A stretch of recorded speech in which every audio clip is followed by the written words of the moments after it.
Hello student, स्वागत है आप सभी का आज के इस वीडियो में, जिसमें हम डिस्कस करेंगे एक्सरसाइज 1.2 के क्वेश्चन नंबर 14 से। वीडियो में इसके क्वेश्चन नंबर 13 तक डिस्कस किए गए थे।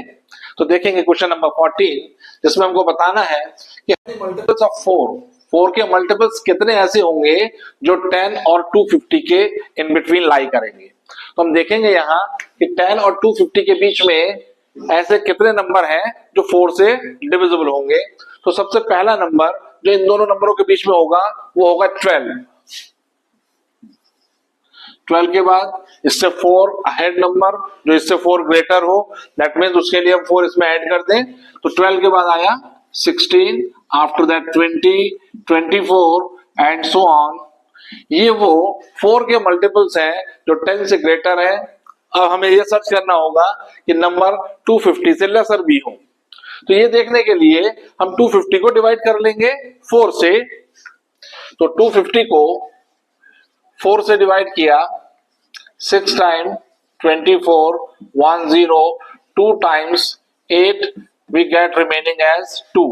That means ये 250 तो 4 से डिविजिबल नहीं है, 2 रिमाइंडर छोड़ना है। That means अगर इस 250 में से हम 2 कम कर लें, डिक्रीज कर दें इसको, तो जो नंबर हमारे पास आएगा वो कंप्लीटली 4 से डिविजिबल होगा। क्योंकि रिमाइंडर तब बचता है जब हमारे पास जरूरत से ज्यादा चीज होती है। तो 250 के पास 2 ऐसे नंबर्स हैं जो एक्सीज है, ज्यादा है, इसलिए वो रिमाइंडर बच रहा है। अब ये एक्सीज पार्ट ही अगर हम नंबर में से सब्ट्रैक्ट कर दें तो कंप्लीटनेस हो जाएगी। दैट मींस जो नंबर आएगा वो 4 से कंप्लीटली डिविजिबल होगा। तो सच नंबर इज 248, क्योंकि ये तो ग्रेटर हो गया। तो 248 is the number which is divisible by 4। तो ये जाएगा 248 तक। अब क्वेश्चन हमारा बिल्कुल सिंपल लैंग्वेज में हो गया कि ये एक एपी है, जिस एपी का फर्स्ट टर्म ए का वैल्यू 12 है, कॉमन डिफरेंस डी का वैल्यू 16 माइनस 12 विच इज 4 है, और इसका एन हमारा हो जाएगा 248, और हमको सर्च करना होगा एन का वैल्यू। तो हमको बताना है how many terms line between 10 and 250। तो हमने देखा ये बनी एक एपी। इस एपी का फर्स्ट टर्म हमारे पास है, कॉमन डिफरेंस डी का वैल्यू हमारे पास है, लास्ट टर्म हमारे पास है। इस लास्ट टर्म को हमने एन कहा, और अब एन की आइडेंटिटी लगाकर हम एन का वैल्यू फाइंड करेंगे। तो एन का फॉर्मूला होता है an equal a plus n minus 1 into D. an का वैल्यू प्लेस कर देंगे 248 इक्वल 12 प्लस n फाइंड करना है, और d का वैल्यू 4। 12 लेफ्ट में आएगा तो सब्ट्रैक्ट हो जाएगा, 248 minus 12 we get 236 equal n minus 1 into 4।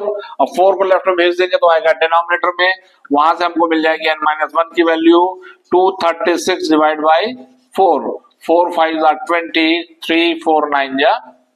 n का वैल्यू हमको चाहिए तो 1 को भी राइट में भेज देंगे, 59 प्लस 1 वी गेट 60। तो 60 सच number they are multiple of 4 and line between 10 and 250. So this is the question number 14. आइए देखेंगे क्वेश्चन नंबर 15, जिसमें हमको 2 एपीज दे रखी हैं, और हमको बताना है कि n की किस वैल्यू के लिए इन दोनों एपीज के nth टर्म आपस में इक्वल होंगे। तो हम इन दोनों ही एपीज के इंडिविजुअल nth टर्म कैलकुलेट करेंगे, फिर उन nth टर्म्स को आपस में इक्वल रखते हुए n का वैल्यू फाइंड करेंगे। तो फॉर द फर्स्ट एपी हमको गिवन है 63, 65, 67 and so on. For nth term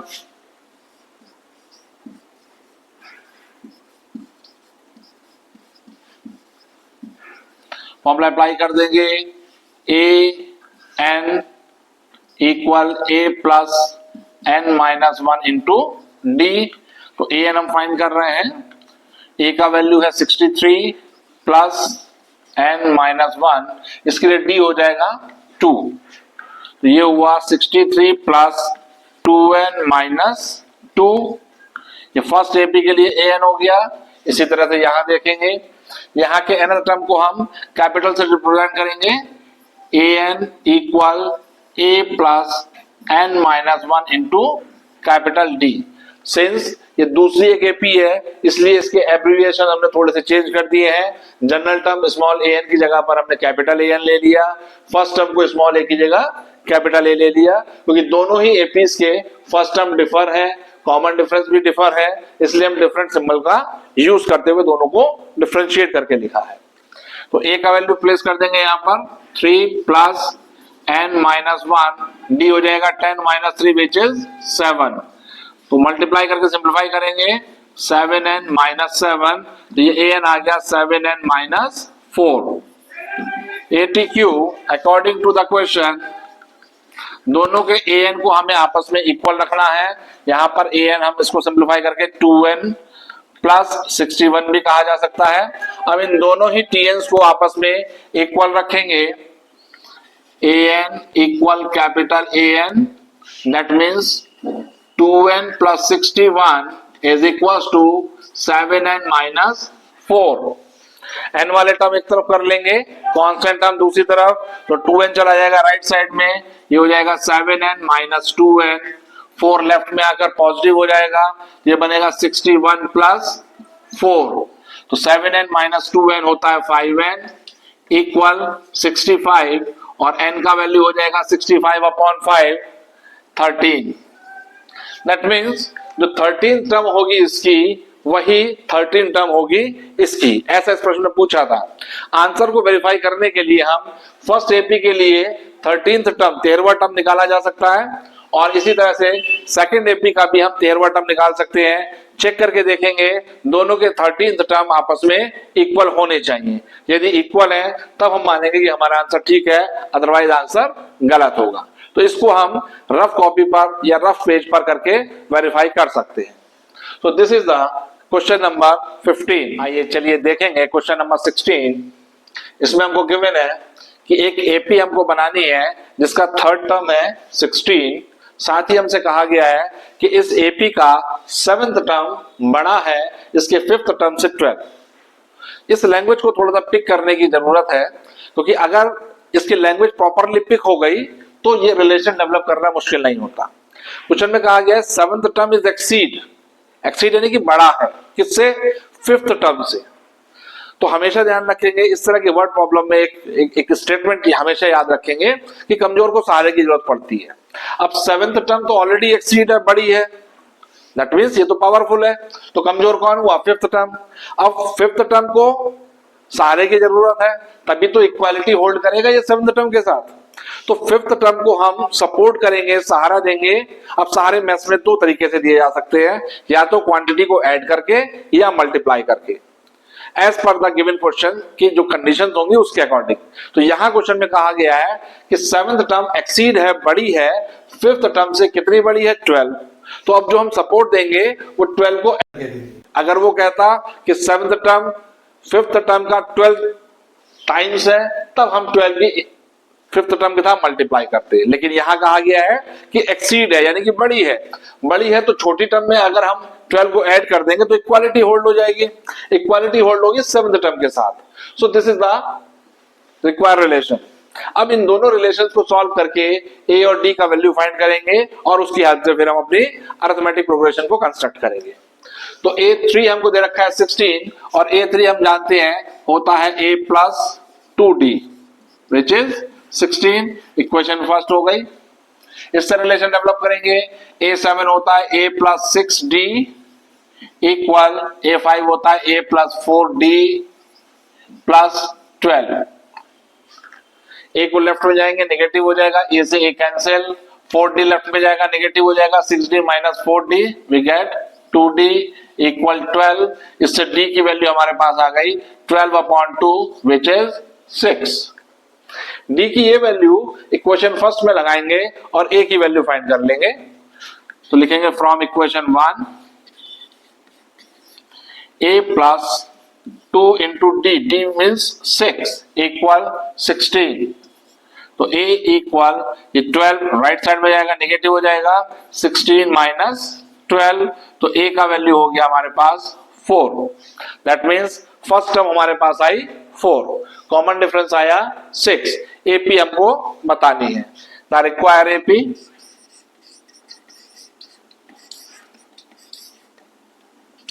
AP का फर्स्ट टर्म है 4, कॉमन डिफरेंस इसमें ऐड करते चले जाएंगे, इसकी सक्सेसिव टर्म्स नेक्स्ट टर्म्स हमारे पास आती चली जाएंगी।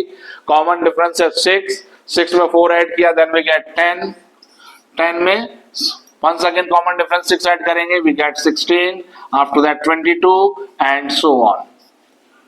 ये हमारे रिक्वायर एपी है। इसके आंसर को वेरीफाई भी इजीली किया जा सकता है।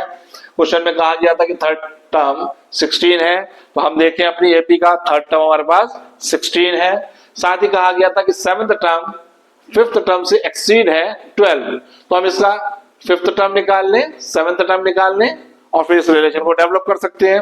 तो इसका फोर्थ टर्म तो है 22, अगर मैं फिफ्थ नेक्स्ट टर्म निकालूं तो वो होगा 22 + 6 28, उसके बाद होगा 34, उसके बाद होगा 40 और ये भी इसी तरह से चलेगी।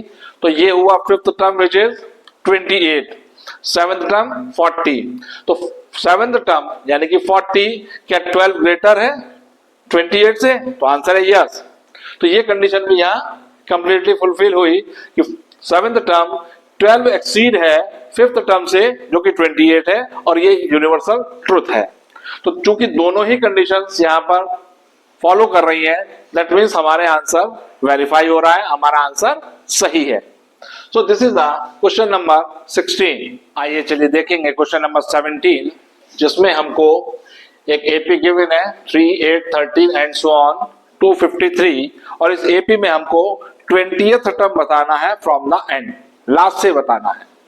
तो ऐसे क्वेश्चन को सॉल्व करने के दो तरीके हैं। हम इसको आसान तरीके से करेंगे, हम इस एपी को रिवर्स ऑर्डर में लिखेंगे।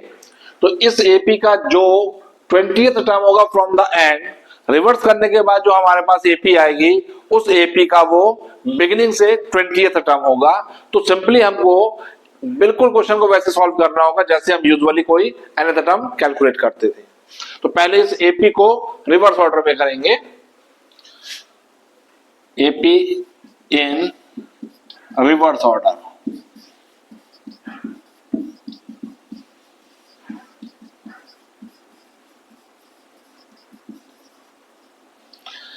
यहां पर ध्यान देंगे ये जो गिवन एपी है ये इंक्रीजिंग ऑर्डर की है, 3, 8, 13 एंड सो ऑन 5 का कॉमन डिफरेंस है। जब रिवर्स ऑर्डर में लिखेंगे तो डिक्रीजिंग ऑर्डर की हो जाएगी, क्योंकि कॉमन डिफरेंस डी का साइन अपोजिट हो जाता है किसी भी एपी को रिवर्स ऑर्डर में लिखने पर। इंक्रीजिंग ऑर्डर की एपी डिक्रीजिंग ऑर्डर की हो जाएगी और डिक्रीजिंग ऑर्डर की एपी इंक्रीजिंग ऑर्डर की हो जाती है। तो 253 जो कि लास्ट टर्म है इस एपी का, जब हम रिवर्स ऑर्डर में लिखेंगे तो यही 253 फर्स्ट टर्म हो जाएगा और इस 253 के बाद जो नंबर आएगा वो इस 253 से 5 लेसर होगा, क्योंकि यहां अगर हम देखें तो इसका प्रोसीडिंग में 248 रहा होगा, तब नेक्स्ट टर्म 253 हमको मिला था। तो अब जब रिवर्स ऑर्डर में आएंगे तो 253 के बाद 248 which is 5 less than the 253। Next number इससे भी 5 लेसर होगा, दैट मीन्स 243 होगा एंड सो ऑन। और जो फर्स्ट टर्म था इस रेगुलर एपी का वो इस एपी का लास्ट टर्म बन जाएगा। अब इस एपी में हम 20th टर्म निकालेंगे फ्रॉम द बिगिनिंग। इस एपी का जो 20वां टर्म होगा इनिशियल से, वही टर्म इस एपी में एंड से 20वां टर्म होगा। तो हमें इससे इस एपी का एंड से 20वां टर्म बताना था, हम इस एपी का बिगिनिंग से 20वां टर्म बताएंगे जो कि आपस में सेम होंगे। तो here 20th term from beginning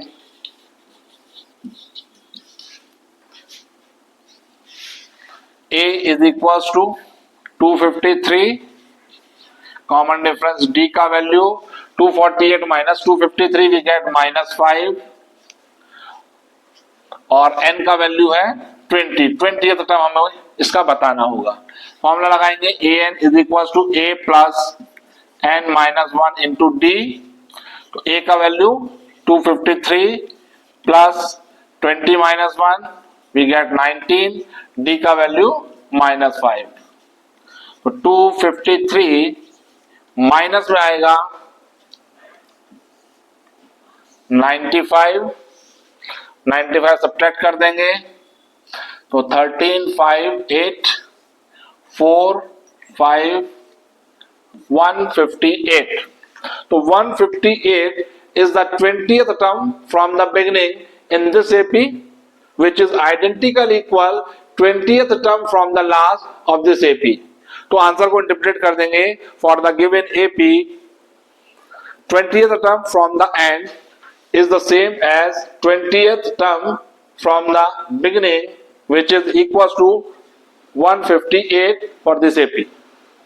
So this is the question number 17. आइए देखेंगे क्वेश्चन नंबर 18, जिसमें हमको गिवन है एक एपी का 4th टर्म और 8th टर्म का सम 24 हमको गिवन है, साथ ही 6th टर्म और 10th टर्म का सम 44 हमको गिवन है. उस एपी के फर्स्ट 3 टर्म्स हमको बताने हैं.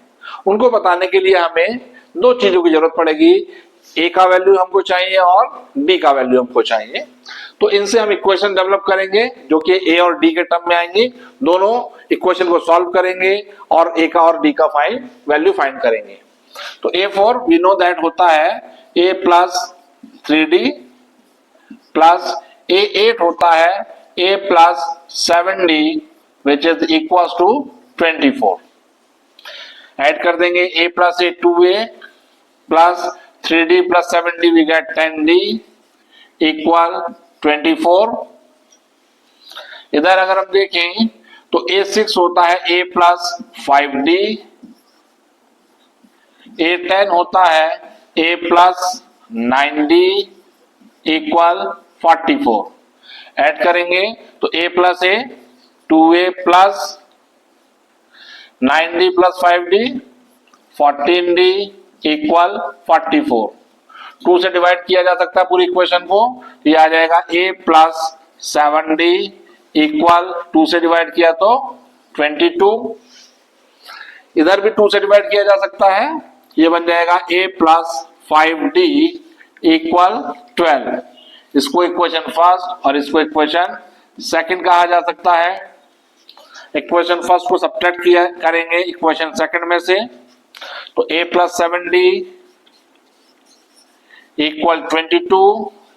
फर्स्ट है a प्लस 5d इक्वल 12.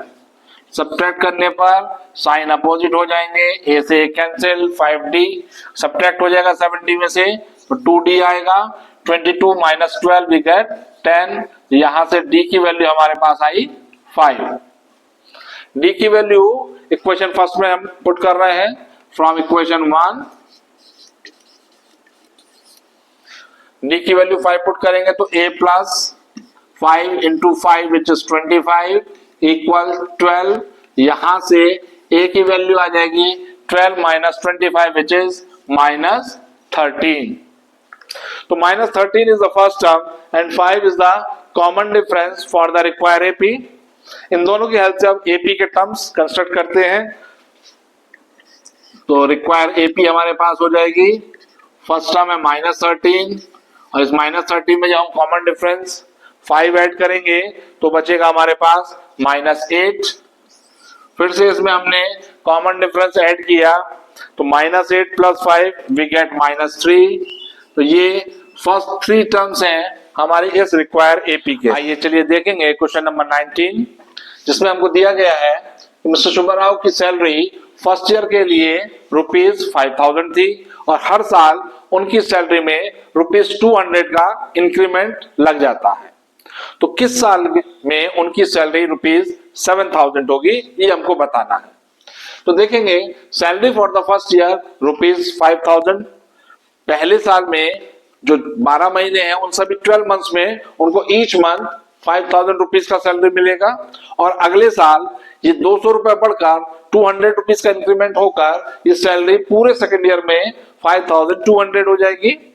इसी तरह से थर्ड ईयर में ये सैलरी ₹200 और इंक्रीज होकर के 5400 हो जाएगी, जो कि एक एपी को कंस्ट्रक्ट कर रहा है. तो हेयर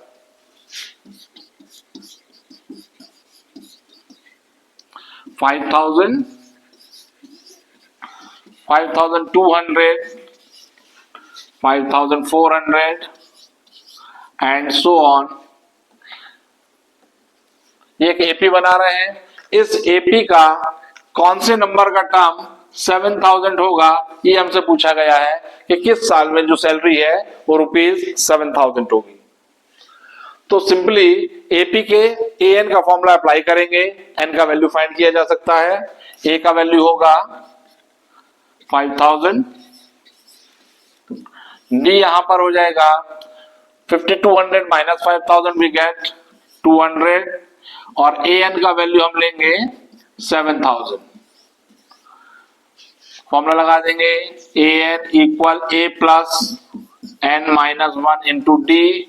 ए एन का वैल्यू 7000 इक्वल ए है 5000 प्लस एन हमको फाइंड करना है, और डी का वैल्यू 200। 5000 लेफ्ट में जाएगा, सब्ट्रैक्ट हो जाएगा, 7000 minus 5000 we get 2000 equal N minus 1 into 200। 200 left में जाएगा तो इस बार ये आएगा डिनोमिनेटर में, तो n माइनस 1 का वैल्यू हमको मिलेगा 2000 डिवाइडेड बाई 200 वी गेट 10। यहां से अगर हम n की वैल्यू निकालें तो ये 1 और शिफ्ट करेंगे इधर, जो कि पॉजिटिव हो जाएगा, तो n का वैल्यू हो जाएगा 11। तो for the 11th year the salary is become ₹7000। So this is the question number 19। आइए देखेंगे एक्सरसाइज का लास्ट क्वेश्चन, जिसमें हमको रामकली की सेविंग दी गई है। फर्स्ट वीक के लिए ये सेविंग ₹5 है, और कहा गया है कि हर वीक ये ₹1.75 इंक्रीज हो जाती है। तो जो सेविंग उसकी फर्स्ट वीक के लिए ₹5 थी, अब इस सेविंग में ₹1.75 इंक्रीज होकर के सेकेंड वीक में वो सेविंग ₹6.75 हो जाती है। इसी तरह से थर्ड वीक में ये बढ़कर ₹8.50 हो जाती है, और ये क्रम यूं ही चलता रहता है। तो हमको बताना है कि किस महीने में ये सेविंग बढ़कर ₹20.50 होगी। तो यहां पर ये एक एपी बनाएगा। इस एपी का first term 5.0, second term 6.75, 8.50 and so on, और लास्ट टर्म ₹20.50 ये हो जाएगा। सॉरी, ₹20.75 होगा। तो हमें बताना है कि कितने महीने में ये सेविंग इतनी हो जाएगी। सिंपल एपी है, फर्स्ट टर्म ए का वैल्यू 5 है, कॉमन डिफरेंस डी का वैल्यू 1.75 है, और ए एन का वैल्यू एन टर्म हमको दे दिया है ₹20.75। ए एन का फॉर्मूला लगा देंगे, A N equal A plus N minus 1 into D. A N है 20.75 इक्वल ए का वैल्यू 5 प्लस एन फाइंड करना है, डी का वैल्यू 1.75। 5 लेफ्ट में जाएगा, सब्ट्रैक्ट हो जाएगा, तो 20 में से इसको सब्ट्रैक्ट करेंगे तो हो जाएगा 15.75 equal N minus 1 into 1.75। N minus 1 का वैल्यू फाइंड करेंगे, यहां से n माइनस 1 हो जाएगा 15.75 डिवाइडेड बाय 1.75। ध्यान देंगे, डेसिमल के 2 प्लेस लेफ्ट में डेसिमल है, सॉरी नंबर के 2 प्लेस लेफ्ट में डेसिमल है, यहाँ पर भी 2 प्लेस लेफ्ट में डेसिमल है, तो डेसिमल से डेसिमल कैंसिल हो जाएगा। या इसको हम ऐसे भी कह सकते हैं, इस डेसिमल को रिमूव किया तो नीचे 100 से मल्टीप्लाई कर देंगे, इस डेसिमल को रिमूव करेंगे तो ऊपर 100 से मल्टीप्लाई कर देंगे, दोनों 100 आपस में कैंसिल हो गए। नाउ अब ये दोनों ही नंबर 25 से डिविजिबल है, तो 25 7 जा 175, 25 6 जा 150, 7 3 टाइम्स 7 9 जा 63। तो n माइनस 1 का वैल्यू आ गया है 9, 1 को राइट साइड में ले जाएंगे, n का value 9 plus 1 which is 10। That means in 10th week जो रामकली की सेविंग होगी वो ₹20.75 हो जाएगी। So this is the question number 20 और इसी के साथ एक्सरसाइज 5.2 यहाँ कंप्लीट होती है। नेक्स्ट वीडियो में बात करेंगे नेक्स्ट एक्सरसाइज के लिए।